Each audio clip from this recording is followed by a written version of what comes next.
Wikipedia is the go-to destination for introductions to people, places, and things. Even the all-knowing Amazon Alexa calls on this digital encyclopedia.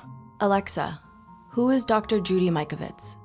According to Wikipedia, Judy Ann Mikovits is a former American research scientist who is known for her discredited medical claims.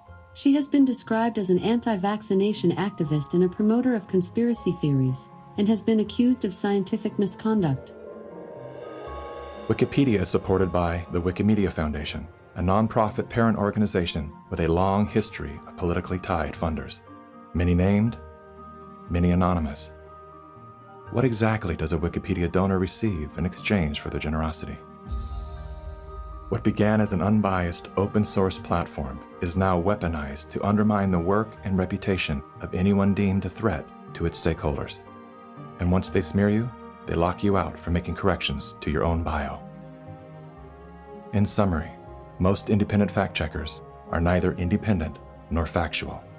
Simply put, they are political spin machines. And so what they have done is they've decided that there's an approved narrative. If it is in line with the CDC's public pronouncements, and if it's in line with the World Health Organization public pronouncements, it is presumed to be correct.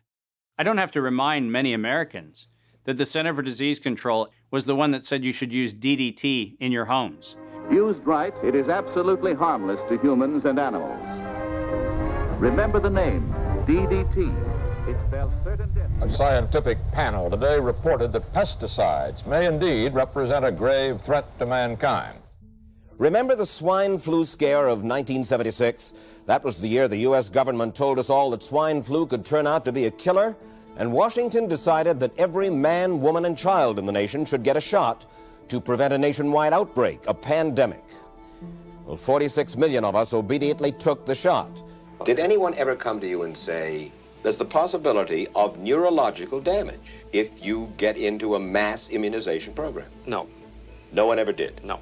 I can't believe that they would say that they did not know that there were neurological illnesses associated with influenza vaccination. That simply is not true. We did know that. Then he's lying. I guess you would have to make that assumption. Then why does this report from your own agency list neurological complications as a possibility? You didn't feel it was necessary to tell the American people that information. Dr. Sensor's CDC also helped create the advertising to get the public to take the shot. The vaccines are safe, so roll up your sleeve. And now Americans are claiming damages from Uncle Sam amounting to $3.5 billion. By far the greatest number of the claims, 2/3 of them, are for neurological damage or even death. There are serious concerns tonight about how well the CDC controls dangerous germs at its own labs after yet another safety lapse. For the third time in a month, the CDC acknowledged deadly pathogens were handled incorrectly in government labs. That CDC is the CDC that allegedly is looking out for your public health.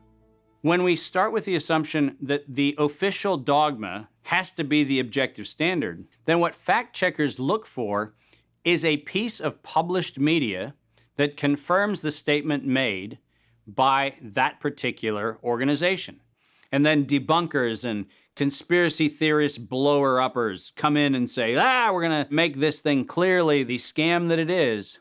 Every media outlet that is in the public media right now has planted evidence, and they have re-ranked pages. So if you look today at face mask wearing, and if you look today at social distancing studies, you will see the studies that used to be number 1, number 2, number 3 on the pages of PageRank search don't exist anymore.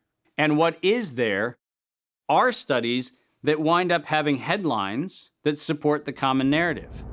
You're going to be hearing more about advanced guidelines. Because if you can keep people from assembling, guess what they're not talking about? They're not talking about the issues of the campaign. If you can keep people in their homes, the only source of information that you can have is what you curate for them. Now I know how to target my electorate. They're in the only place I allow them to be, being fed the only message I'm allowing them to hear, through a media that I control.